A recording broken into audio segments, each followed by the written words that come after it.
I'm Doug Pominville, the Director of Brewery Operations at 603 Brewery in Londonderry, New Hampshire, and this is the Brewer to Brewer podcast from All About Beer. My guest is Devin Bush, the co-owner and brewer of Wild Bloom Beer in Littleton, New Hampshire.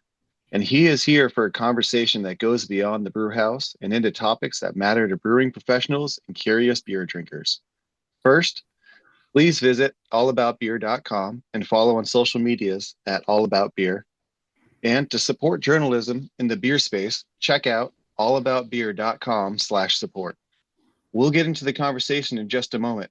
But first, this message. Sennos is redefining fermentation intelligence. Their new Sennos M3 is a multi-parametric in-tank sensor that delivers real-time fermentation insights and predictive analytics, so brewers can monitor critical variables, catch issues early, and get consistent results every batch. Brew smarter, waste less, and profit more with Sennos. Turn your tank into a smart tank. Order your Sennos M3 at sennos.com. That's SENNOS.com. I'm Bradley Zimmerman from Badger Hill Brewing in Shakopee, Minnesota. Malta Mexico 2-Row is the first of its kind, so I was excited to try it out and see how it performed in the brew house. We had just brewed Mucho Gusto, our Mexican lager, so we used Malta Mexico in our American light lager called Longhorn. Performed well in the brew house. There's a little bit of toasted, flaked rice and then some rice syrup solids in the kettle and a touch of dextrin in the beer as well, and that's it. So it's basically showcasing Malta Mexico 2-Row. We normally use a Pilsner malt in that beer, so we got similar notes to a Pilsner malt, but we got a little bit more cracker out of it. A little bit of not toast and not bread dough, kind of somewhere in between. It had a pleasant sweetness to it, but it wasn't cloying or anything like that. Performed well in the brew house. We hit all our numbers as far as efficiency goes, so we were happy with the results there. If you're doing Mexican-style lagers, Malta definitely helps tell the story, especially since it's grown and malted in Mexico. No one's ever done that to this date, so it's fun to get people excited about that process and where things are going. We definitely like to tell that story. Contact Malt Europe today and visit maltingco.com. Okay, let's get into it. A bit about my guest today. Devin Bush is the brewer and co-owner of Wild Bloom Beer in Littleton, New Hampshire, where he brews with intention and almost exclusively ingredients grown in New England. Devin, welcome to the show. Hey, Doug. Thanks for having me. Of course. All right, let's just dive right into it then. Devin, what made you fall in love with beer? High school parties, most likely. I remember being at a party and drinking a beer, and it was at the time of debating, what you're going to do with the rest of your life. And I remember looking at the beer can and thinking, somebody must make this. And that was basically it from there. I was like, somebody must make it. I think it can be me, and why not? And Please tell me your first beer was a Busch. It was not. No, sadly. I think it still might be my favorite of the macros, which is High Life. Of course. Yep. Probably one of the only ones I still drink. Yeah, definitely. That and Jenny. Yeah. But yeah, so it was kind of like that. It was looking at it and then figuring out what does that actually mean to make beer. And then it was looking into it and really trying to see, is that a actual career path? What does that look like? What does that mean? And seeing if it was something I was interested in. Because I kind of knew from pretty young that I was going to have to do something with my hands and something tangible. I just was not all that interested in, something non-tangible, something on the side that I wasn't making a product. Of course. So you talk about how you kind of knew right off the bat that you want to do something making with your hands. So you have a very special brewing journey. Can you kind of talk us through that, how you got started and the places you brewed along the way? Yeah, so it was pretty young. So I was underage. And so I was looking at brewing schools and then looking abroad. And I am going to Brew Lab. And at that point, it was still is in Sunderland in the UK. And I think that was such a great school for me because it broke down both in classroom, in brewery. You were brewing itself, and then you really had to learn consistency and quality. So like I look at any of the brewing programs now, and I don't think they would have worked as well for what I'm doing today and how I'm set up. And it's not to knock it on any of the other huge ones, but it was, I think, the right school for me. And it was also it was the right hands-on approach and the right breakdown of how I wanted and could learn. And then from there, I was hung out there for a little while. I popped on down to Australia. I brewed there. I did a bunch of consulting work, did startups and expansions, which was really, really, really interesting and great to now what I'm doing on owning my own place. Because, you know, more than learning what to do, you learn what not to do, as, you know, kind of the saying goes. Everybody kind of learns what they don't like about places. And that was really easy and fast when you're working on, say, 3 projects at once. You can really pick up on what's working at each of them and what's not. I popped over to distilling for a little while, and that was really interesting because there was, at the time, a lot of crossover, and people were looking to see what they could do in the world of like whiskey that beer brought to that world. Like say specifically like different malts. So we would do different mashes of different malts and see what carried over into the final distillate. And so there's a lot of fun practice with that I think still impacts what I'm making now. And it was a way of like simplifying recipes to be like, what is the actual thing giving the impact to the final product? Fantastic. With the distilling, what was some of the favorite combinations you may have done with the unique whiskeys? Oh, so one of the one that I really love. So I was playing in both the kind of single malt world because it was at the time when the American Single Malt Scotch Whisky Association was just starting up and trying to make that a thing here because it was previously undefined as a category. So it was really hard to place on the shelf and sell. But more so it was in the world of bourbon because in the US bourbon is king. And so as most of the listeners probably know, bourbon is 51% corn and the rest of it is up to interpretation. And that was what do you want to do with the 49? And so there's a lot of playing around in the other 49% of say like doing 40% oats. What does that carry over in the final product? Or doing a really, really like high 30% chocolate malt or a roast barley or a mixture of stuff in different yeast strains and seeing where that took it. Cause a lot of those stuff was not being played with. And it really does carry over to the final product. Now, sorry, go ahead. Oh, I was going to say one of the problems with bourbon is it's so price sensitive, and that when you start adding in more expensive grain, you kind of price yourself out of the market because the whiskey has been based upon the price of cheap grain and, you know, cheap dent corn and whatever else. So it's really difficult to change your raw ingredient cost long term. Yeah, I saw that at Miles Point when we were doing spirits. We were deciding instead of using like low grade Fried or barley or whatever, like we're going to use premium malts and everything. And then when the products came out, we had to charge a very high price, which kind of made it a little hard to sell the product.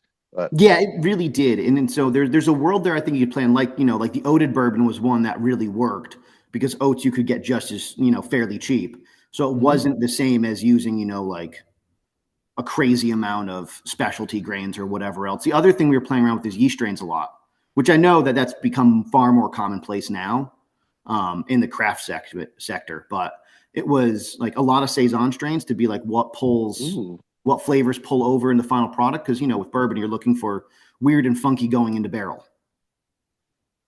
yeah, I've always thought it'd be fantastic and fun to kind of play around with kettle souring using different Brett strains and like fun stuff like see what kind of translates over into the distillate myself. And it really does. It does carry over. It definitely carries over. We know that. And then there's a lot to do with lactobacillus. That's actually what gives the honey flavor in single malt. So there's a lot there in the bacteria world that was being played with in the unknowingly in Scottish wood fermenters that they didn't know was living in there. And that was specifically lacto that carried over the honey. They didn't know that until, I don't know, like 15 years or so ago. Did you know if it was any like particular strain of lacto or just kind Yeah, of there's they have the different strains that do what to the final product. I don't remember which ones, but yes, they did a full like deep dive into it. Fantastic. When you were mentioning about Australia, I have a interesting question. Yeah. Now, I say every brew house that I have worked on, maybe like a half dozen different ones, the whirlpool always goes clockwise. Does the whirlpool go counterclockwise in Australia? I believe that went clockwise. Ooh. I Ooh, think just it was wasn't sure if clockwise. that's gonna, switch it up, just like the toilets go a Yeah, different way. I think it's clockwise. I think it is. Yeah, that's a good question, but I'm almost positive it's clockwise. Yeah, I think so. Funny if there was just, I don't know, it was like, oh, this is how brew houses are made. You just get it this way. If like, we're gonna send it to the southern hemisphere, we're gonna have to change the whirlpool and go a different way. Yeah, we spin the tangential port around. Yeah, uh, so Devin, you own Wild Bloom. You've been doing that for, I believe, over 5 years now. What makes Wild Bloom unique? what makes it unique? Well, the startup was unique. We can kind of go there. So we've been Oh, open for 5 years now, but we've been open in Littleton, which is where we are as our, we'll say, permanent residence, for 3 years. And so for the first 2 years, we were a tenant brewery, an alt prop. So I was the head brewer for one brewery in southern New Hampshire, and we installed our equipment inside the same building. And so it was a different way of starting up, I think, than most. And mhm. it was also, we launched our first batch Labor Day of 2020. So it was COVID. So if we had planned on being a full tasting room, standard issue brewery at that point in time, I probably wouldn't be here now because I Yeah. would not have had the money to support it, wouldn't have gotten the PPP loans and all that kind of stuff to see me through because I would have been too fresh. So in a roundabout way, I think it really worked well. And because I had been brewing in New Hampshire for a little while, I had good contacts with the beer stores and whatnot. So I was able to sell the beer and not have to do a whole lot of sales. I could just call them up and say, hey, this is my new project. This is what's going on. Would you like any? Mhm. So I think that was an extremely nice position to be in where I don't know if somebody tried doing that up fresh, they would be able to do that.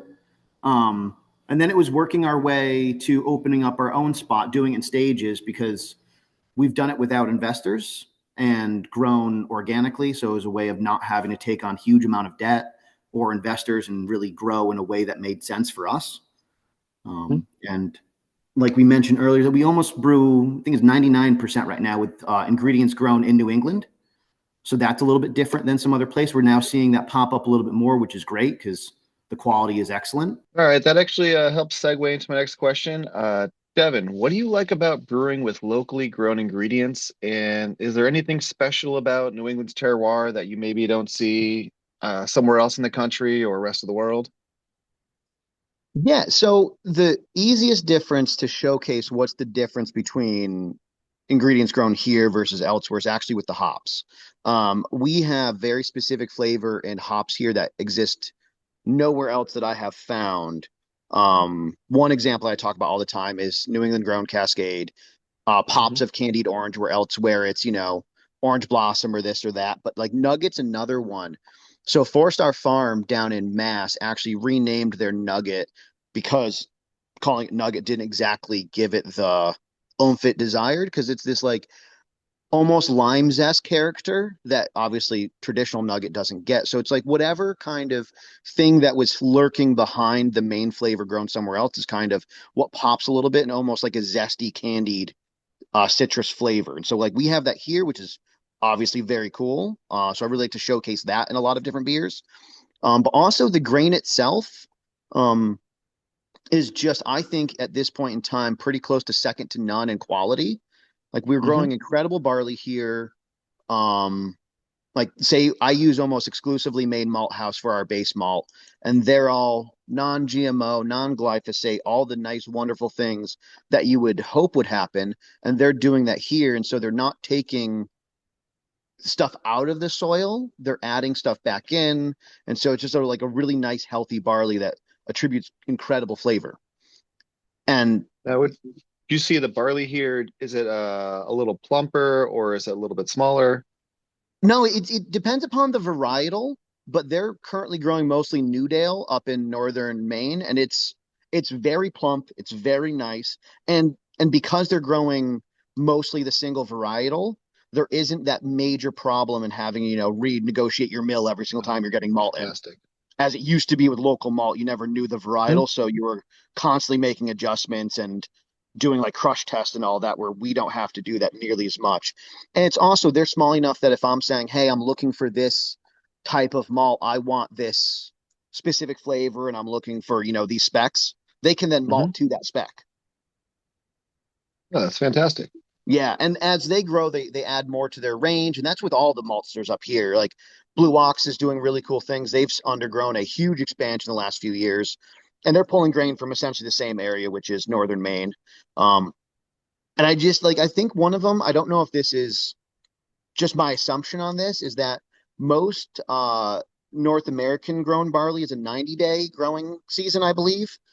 Hmm. And in like the UK and Germany, where it's a little bit colder, in summers, it's a 120-day growing period. And so I think with that longer growing period, you get a little bit more development of the grain itself. And so I think you get something a little bit extra as far as flavor profile from that. Fantastic. Um, Absolutely love that. We mostly do production over 603, so there's like 1 to 2 beers a year, small batch that'll get to use some locally grown malt, and I'm always stoked to use Maine Malt House. I believe you were in on the collab back in for our anniversary where we got to use some that New Hampshire grown barley, which is always really nice to be able to throw that in there. Certainly, yeah. And like this year for that farm that grew that one, we actually got to brew a beer for their 100th anniversary. Oh wow! And so that was What'd you end really up brewing?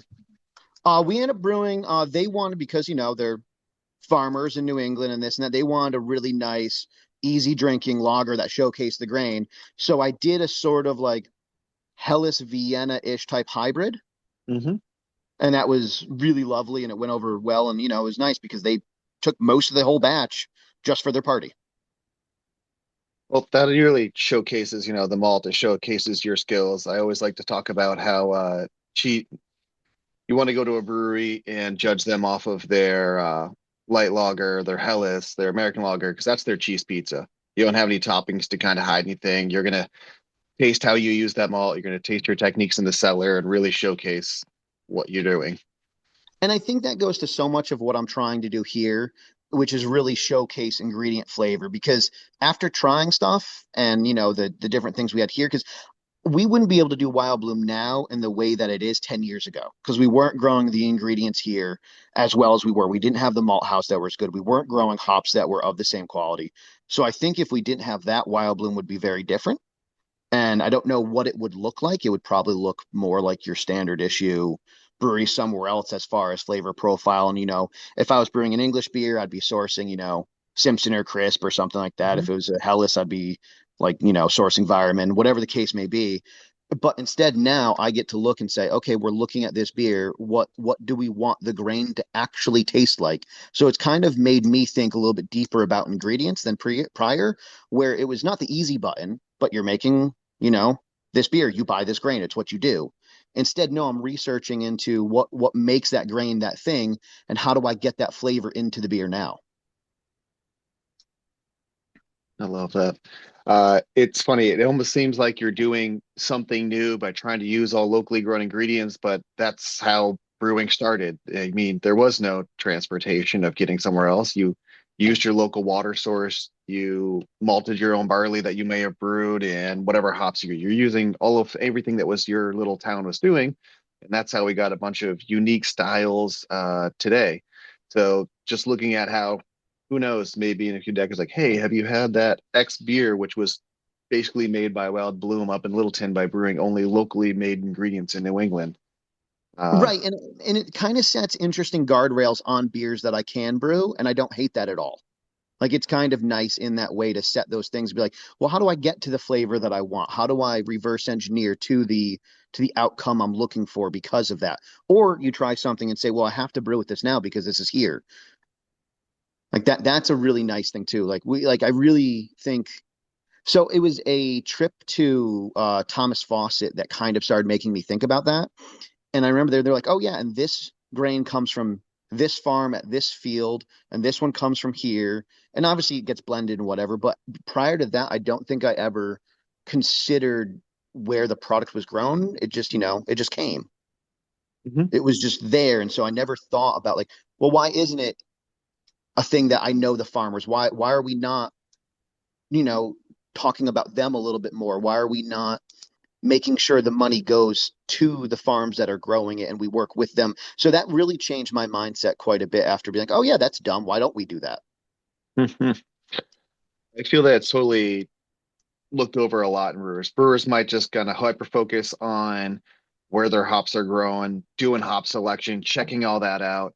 But sometimes it's just like, oh yeah, this is just my base malt, and of course, if I want to use maybe it's Indiana, I'm just going to get from here and just kind of stick with that and don't dive into that as much as they should with how important they're getting their barley. Where is it coming from? Where is it being grown? How is it being malted? And I'm sure a lot of that comes down to the fact that, beer became a commodity for so long.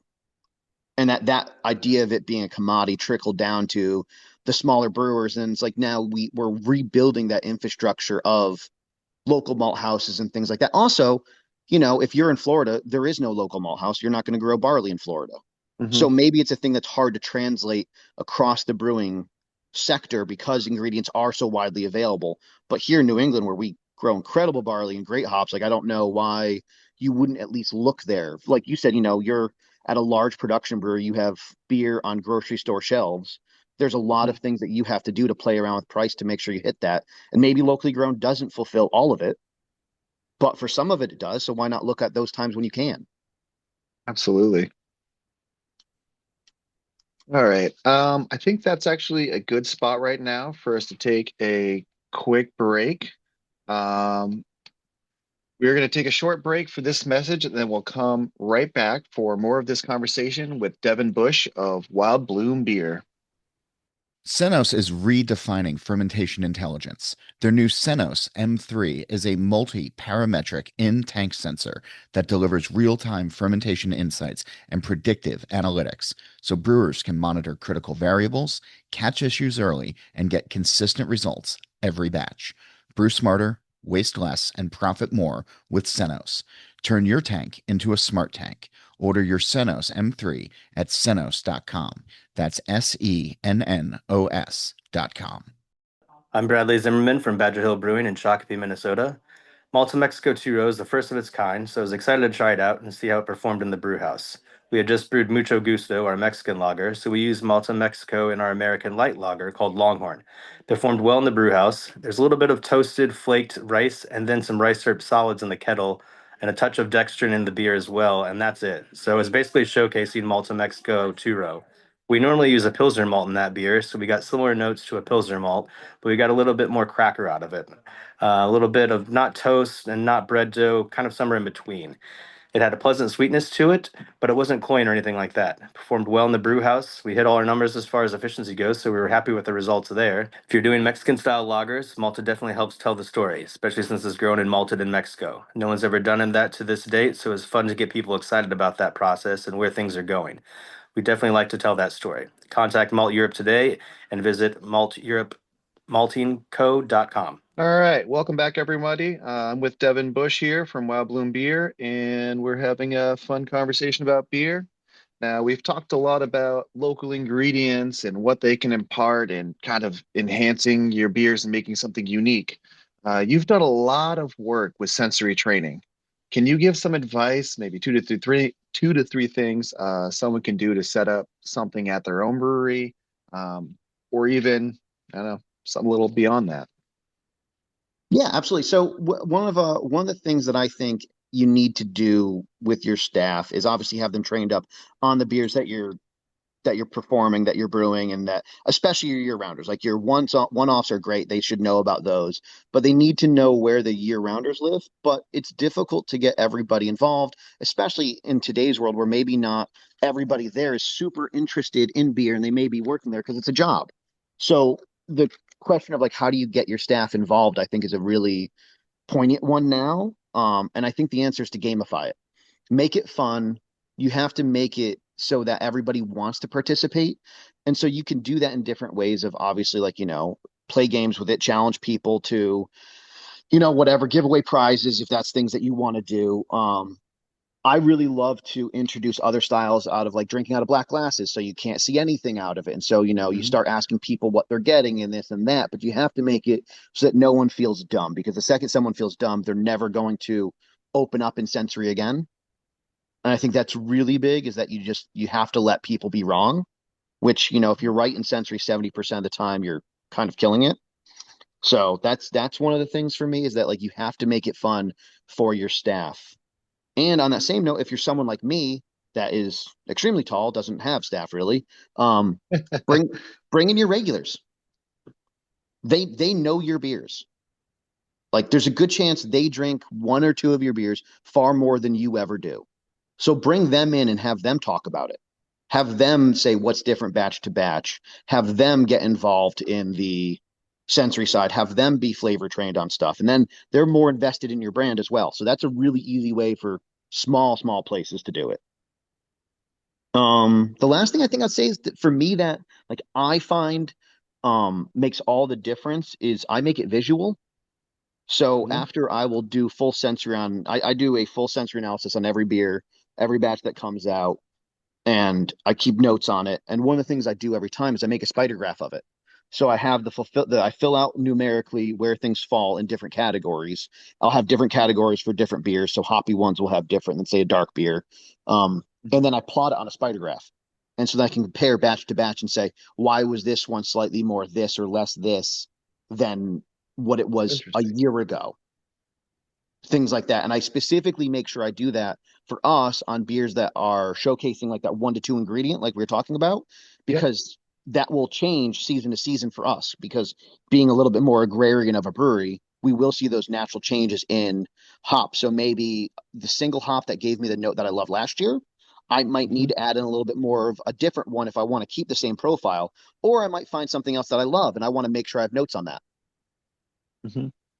So I think making it visual makes it easy for me so I can compare those graphs year over year for annual releases. And that to me makes it so I can, keep track of it a little bit easier. Feels like At, a great at piece of 60, advice. at 603, what do you guys do? Do you do like any weekly stuff or what are you hoping to do there for Uh, that?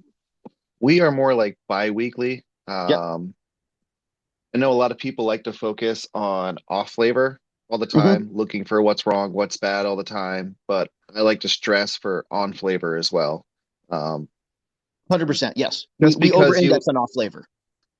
it's sure you can have two batches of beer that are same, but taste different, but they're both good beers. There's nothing wrong with them. So it's kind of like, hey guys, do you notice the difference between it? This maybe batch A is the one that we want for a flavor profile. So it could have been that we got a different lot of hops. It could have been we decided to switch up one of our specialty malts because the supplier we usually have had it was out and we needed to stick with the production schedule. So it's kind of like going on there like, hey, it's not always that there's something bad with this beer, but we need to compare these two so you know which one it is.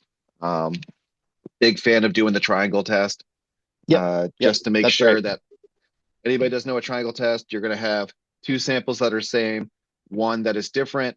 You have people blindly try them and see if they can guess which ones are the same. That kind of helps. You can throw out anybody who couldn't even get figure out which ones are the same, and then kind of figure out where we're going from there. What do we like? What are we changing? Did we love about it? Can we go back and look at our brew notes and make sure we nail that again next time? And besides that, getting people to try, uh, smell, taste things that they may have never had. When you have all of these descriptions for different fruits, vegetables, spices. If you've never had that before, how are you going to describe it? You've never had We just passion fruit. If you've Yeah, we were just talking about this last week. One of my old assistant brewers, um, we were writing flavor notes, and we were trying to figure out what exact type of like peach, nectarine, apricot, what type of stone fruit was showing through in it. And she goes, "Well, I ate a peach once." And I was ooh, like, "Oh no, okay." So, and that really like hit home with me of like, we need to just try food. Like, we just need to mhm. bring food in here for people to try and be like, that's what this tastes like. And you have to start with that orient, and that's also part of the gamify it. If you're bringing like gooseberries, because people love that one, Oh um, yeah, if you bring that in and you start having people try it, and they're like, "This is what this actually is." I think that's such a strong way of making it fun for people. yeah. I loved using the word of like lychee getting thrown around there, and I think there was the very first time after like 5 years of brewing, I got it in Citra, but it was a sour IPA with all citron. Like, holy crap! I finally taste it. And people are like, I know what what this the is hell is now. Yeah, lychee? Like, yeah, what the hell is lychee? Go. All right, well, I'm going to go to the Asian market tomorrow. I'm going to bring some in, and you're going to try some, and then their minds are blown too once they have like, whoa. Yeah, I think that's where I think it makes it fun, and people then want to be invested in it. Hmm. Yeah, I always like to tell people kind of start small. Sure, you got citrus or like you had stone fruit. Okay, awesome. Perfect. Now elaborate. What is it? Okay, now you've gone on from citrus to it is orange. Okay. Can you elaborate what kind of orange it is? All right, you got Satumo, you got Cara, whatever. Like that's how it'll be fun towards the end and kind of just keep refining your palate. But you got to try different things out. If you've never had it, how can you describe it? Yeah, and I think making it specific is fun. And I think making it specific is great for, writing your own notes. Maybe the person who comes to the door is trying the beer does not care that it's Car versus what at Navel Orange or whatever the case may be. But we should care on our end Hmm. because we should know that that's the note you're hitting. Like I made in Pinecone our, classic pale ale that is our flagship. It changed from the farm in Maine, which grew exclusively for since the start of the brewery. And then this last batch, we had to shift to 4 star because they shut down in Maine. And so it was a big shift for us. And it was almost like, does this beer die? Because it was such a showcase of that one hop. But let's try it. And if it doesn't taste anything similar, then we can go ahead and adjust it. And it was close. It wasn't exactly there. So then it became slight adjustments from there. But it was down to that specific type of orange were we getting from it. And that was the pass or no pass as far as does this stay as the same name beer? Hmm. That's why I love that dedication and passion you have to your products. I have yet to have a bad Wild Bloom beer. I'm always excited when I see that on the shelf, grabbing some. Your passion definitely translates into the liquid. Uh, Devin, Yes, do sir. you have any advice to small business owners or someone who is thinking of taking that leap? I mean, you've been doing really well. Saw you start from doing the alternative proprietorship to up to having your own brick and mortar and been doing really well in a small town. Yeah, I think the thing is you have to go in with an understanding of what you want your business to be and be then from there be flexible. I think because your clientele and what you have in there is going to change your business in a way that you didn't even know was possible. And if you try and fight that, I think that becomes a major problem. And that's where you get like, obviously, you want to stick to what you love and what's true to you. Hmm. And hopefully people resonate with that. But if you're not flexible in whether it's your space or your beers or whatever else and adapting to what they want them to be, especially if you're a place like me where most of my customers come from 30-mile radius, our regulars that we see 2 to 3 times a week, they walk in. I need to make sure that I'm giving them the experience they're hoping for. And if I look back from the 3 years we've been open here, I know that I've changed things slowly over time to match things that they were looking for because I want people to come in and I want them to, I want it to be their third space. So I think it's the biggest thing is stick to the things like almost write down your pillars of what you want to not be flexible on, then everything else has to be open to interpretation. What are some of those challenges as you had? You mentioned that you had to maybe make some pivots or some plans didn't go as you had planned. It was more of just how are people acting and interacting and how do they want to use the space. It was more of like so ours is basically one large room. We don't serve food.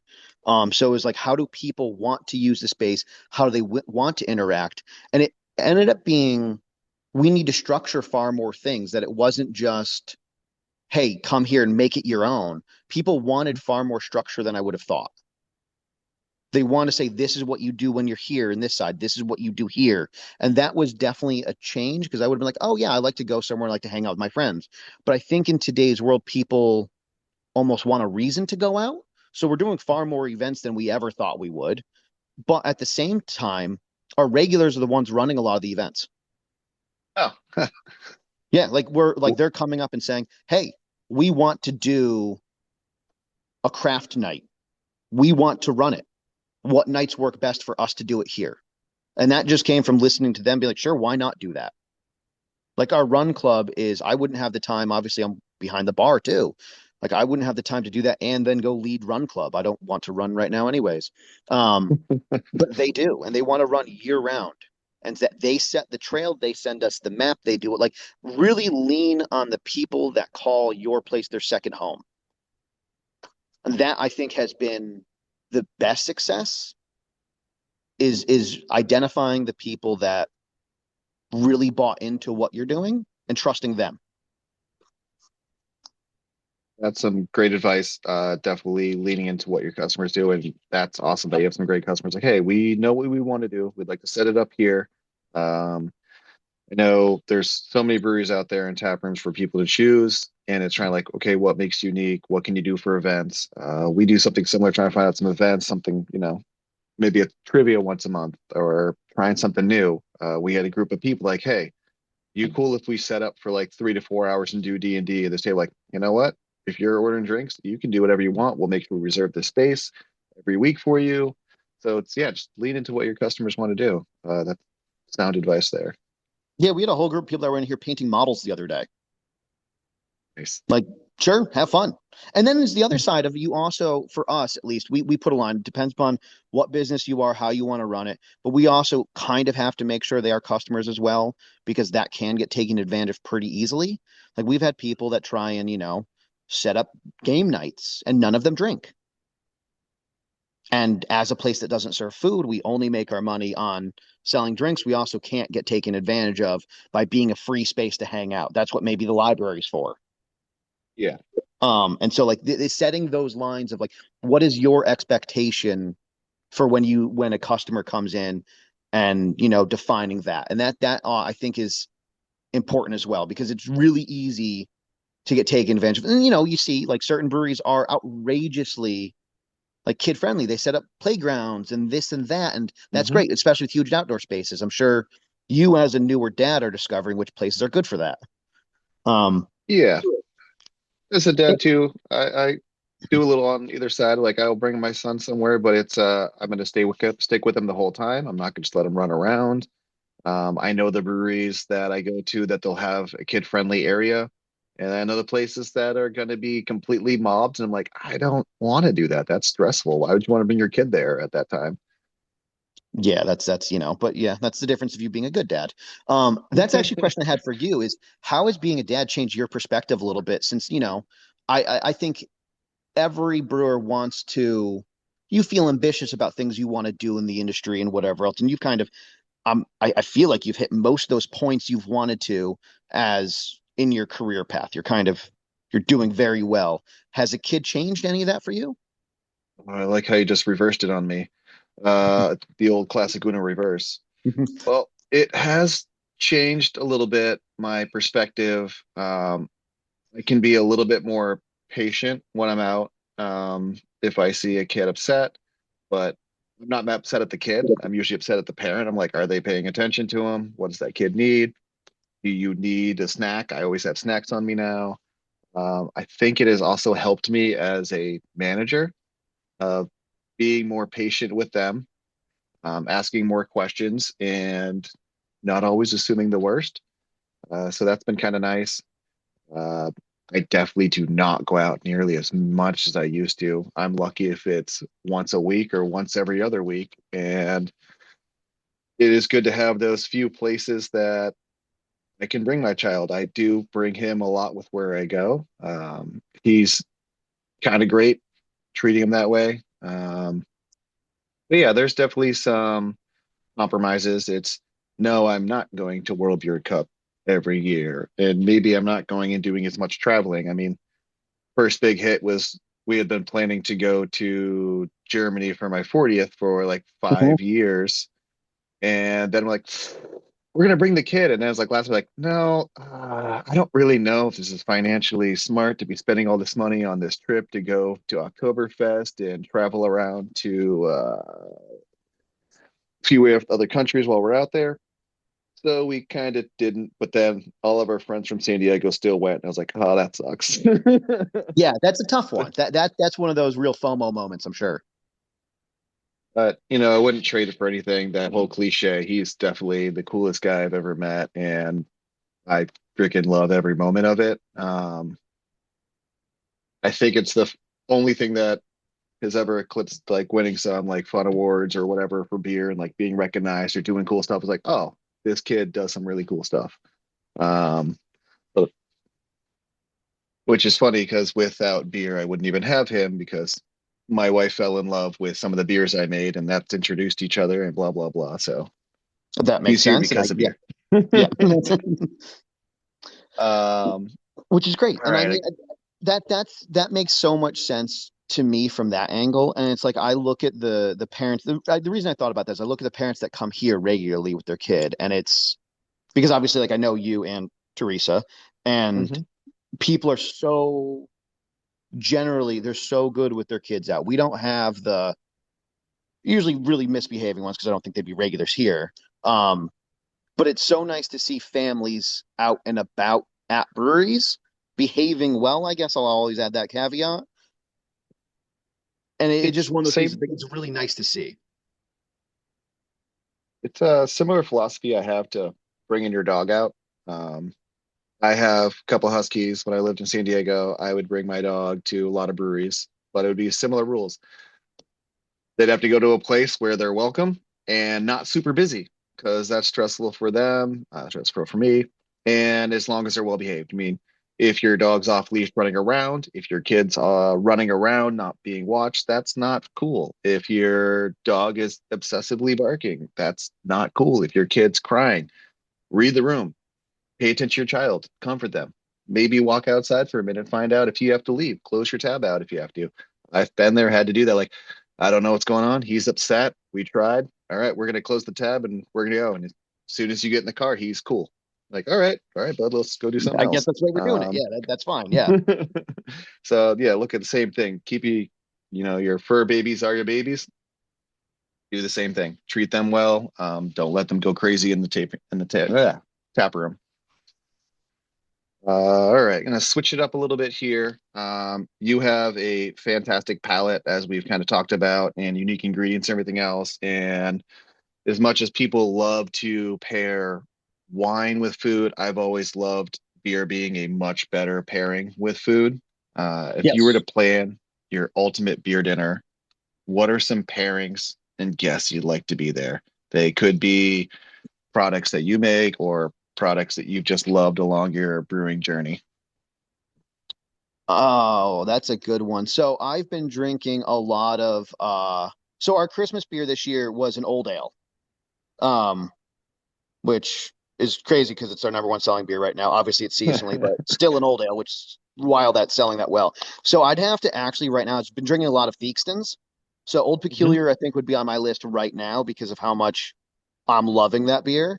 Um, and I think that one with some sort of braised beef would be my direction because it's got enough, like obviously the richness, but it also has a really fun yeast character to it that I think differentiates it from other Oh dark beers. yeah. So I think I'd put that up there because it would keep it interesting and add like that fruit layer on top of stuff. So I would go that. Mhm.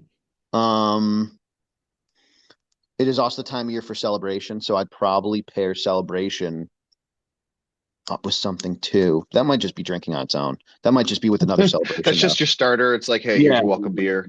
yeah, that would Everybody, be the let's about welcome beer. celebrate the food we're about to eat. Yeah. Let's see what else would be on there.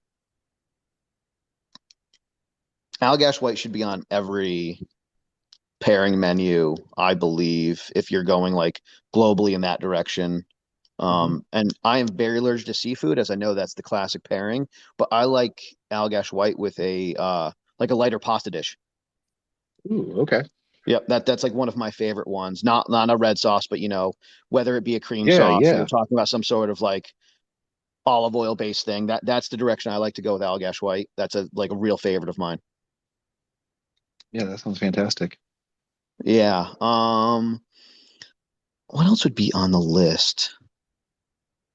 One of my favorite ones to pair is actually our fresh hop saison. Similar to the Hmm. lines of Allagash White, but you get those saison notes, those like the yeast driven, obviously esters and phenols, Hmm. and then just the fresh hop note adds this really cool extra element to it. So I love to pair that up with stuff. Like I typically hold back a few cases of it so I can drink it throughout the year. Because unlike other fresh hop beers, I think there's something that I should probably figure out that like the fresh hop binds to something in there and it lasts longer with Saison yeast than it does in other Interesting. beers. Like that note lingers and hangs out longer. That is usually my favorite pairing for Thanksgiving. I want a Oh yeah. really nice Saison that's going to go well with all of the sides, the turkey, everything Like Yeah, that's my go-to. you're looking to lift. Mhm.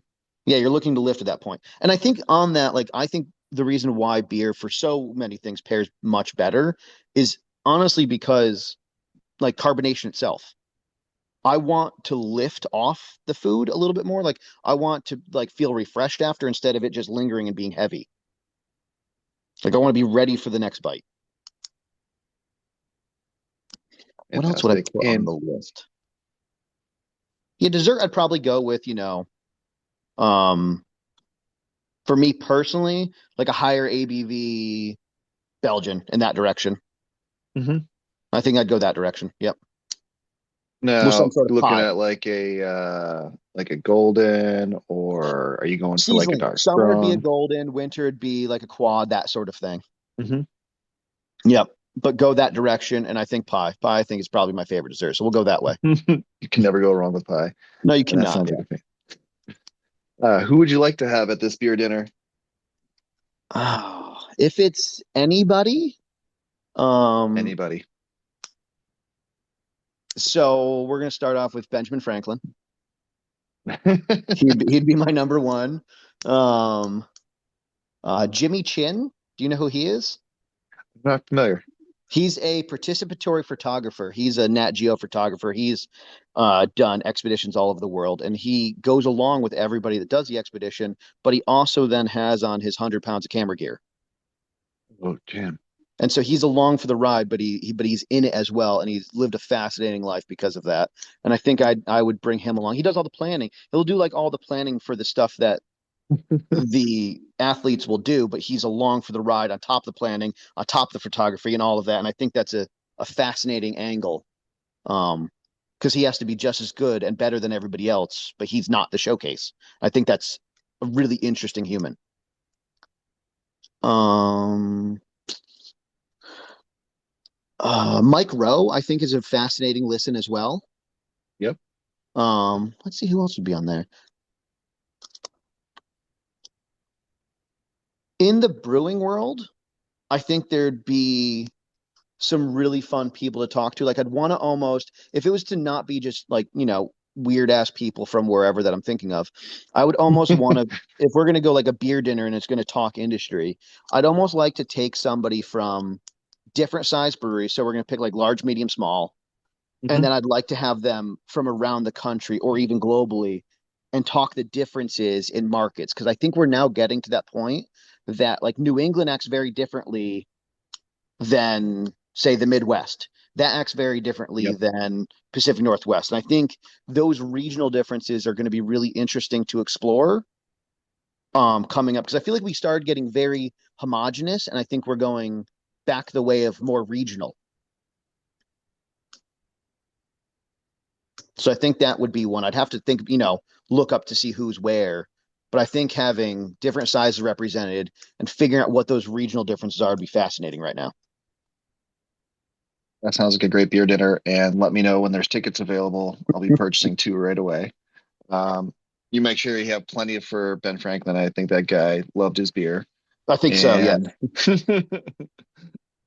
And those fantastic. Also mentioning different regions. That was a huge eye opener for me too. Moving from Southern California, New Hampshire, thinking like, oh, it's beer, it'll be all the same. And I go, whoa, this is a completely different drinker, and it's kind of figuring that out, navigating that. Although, did love that we had seasons, so we can actually do seasonal beers, which you Yeah. probably have seen being able to brew in different countries of just like the uniqueness that each one brings to it. And I think that's part of it is that like we should now be looking at how do we cater our profiles to what your drinkers want and also directing them in a way that you want them to direct and in a way that you want them to go. Like I try and always think about what's the next beers that I want on. Obviously, you do your production schedule out. And it's not just what do we think is going to hit in the market. It's where do I want them to go and what do I want them to be drinking and myself to be drinking at that time. And it seems like the more I lean into the exact beer I want at specific times is what people are resonating with a little bit more. And that I think has been when you said, upon opening, what are things you should look out for? And I think it's listen to yourself more too, Mhm. specifically if you're a brewer on the beers you want to make. Because the more I seem to be leaning into what I want, the more people respond to it. And that is Absolutely. I've not at always all what felt I that way. expected to happen. You want to brew the beers you want to drink because then your passion will be in that it'll come out fantastic and people will want to drink that. And that's one 100% of those, believe that. tropes that I thought was kind of gone. Is, we brew the beer, we drink, that kind of thing. Like that's kind of been a little bit made up because you still need sales. But Mhm. I'm finding it to be true again, at least at our size. Obviously, again, you're different. You're in wide distribution compared to me. So you do have to play the distributor game far more. And sell a lot more volume than I do. But I think Mhm. there's a way of communicating that through that we have to still figure it out as an industry. Because I think we start hitting Yeah. the easy button on beers for a little while. And it's hard to quantify that, like, especially because in distribution, it's hard to quantify that to your distributors when the data they're looking at is from 18 months ago. Yeah.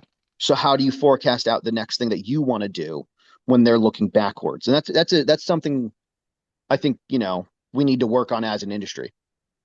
It is tough. It is then sometimes you have to take that risk. I've gotten that where they're, well, we don't know if something like that will sell. We've never seen any data. They go, yeah, you got to be uncomfortable. You got to try something new. You don't want to always wait for a trend to be around to jump on it because by the time you've actually R&D that product, you've got the label, you've got the package, that trend might be on the way out. Um, So my you might exact get example of lucky. that involves you actually. It was I was just got to New Hampshire, and this was late 2016, and my Mhm. first distributor meeting because it was at the time of the annual business meeting time, and they were really pushing the fact that we need to put out fruited IPAs because of the fruited sculpins. And I'm like, that trend's Uh, gone now. We're done with that. And they were adamant because they were looking at 18-month-old data that that's the direction we mhm. needed to go in. And that all grew organically too. We started off by just doing some casts. Like grapefruit sculpin was, I think grapefruit will go well with the Simcoe and Amarillo hops. So we just put it in the cask and then it sold out. All right, cool. Let's do that as a small batch, like 6 barrel Grundy batch. And then I was like, oh, that's crazy. And then it was, oh shoot, how do we scale this up? And a lot of those beers started that way of just like organically small batch, adding stuff to it to enhance the ingredients that are already in that beer instead of just trying to throw whatever you have lying around into it. And then they would scale up. We'd get there, and we maybe spent 12 to 18 months on perfecting it as a production batch. So then by the time it came around, other people looking to go, oh, you can jump on it, but just know that we've already put over a year of R&D into this product. Right. And that's where I think we need to I don't know how we figure out how to translate it when people are looking backwards, but we need to figure out how to set where we're going again a little bit better. All right, Devin. It's been fantastic. Do you have any final thoughts you'd like to leave us with? I have one final question for you, which is also kind of goes back. Because I think you've done such a good job of, bringing people together in New Hampshire and setting up those bigger collabs and things like that. What do you think else the industry needs as far as that kind of direction? Because that's what I see. That's actually my answer because you do such a good job of that. And I look at how people operate with trying to bring people together, and it doesn't seem like it's the way it used to be. And we're It doing maybe a little bit of burnout on people, on events, and whatever else. But I feel like we need to get the breweries and brewers back together, hanging out a little bit more. And I think that makes the industry better. that is absolutely exactly how I feel. There's definitely some burnout. I think definitely with COVID, people got shy with hanging out, and people kind of need to remember that craft beer is a community. Rising tide raises all ships, so you want to help each other out. You don't want to just kind of be like, all right, I'm in it for myself because you're ever in a situation where you need to borrow an ingredient, you want to be able to call up 3 to 4 different people. You want them to call you up and help you out. You go out to a bar. I want to be drinking someone else's great beer. I don't want to just be drinking my own product.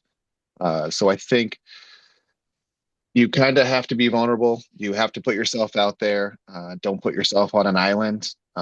Get involved with any local guilds you have. Get on the message boards. Uh, Pick and choose what festivals you want to go to. I know a lot of brewers try to just stick that on sales and marketing, but if there's some good ones, that is always a fantastic way to see other brewers, hang out, try other products, get inspired. If you have a chance to travel, definitely travel, go to some of these bigger events like CBC or GABF or anything else that you might be able to go to, because those are always fun to get inspired and see what other markets are doing.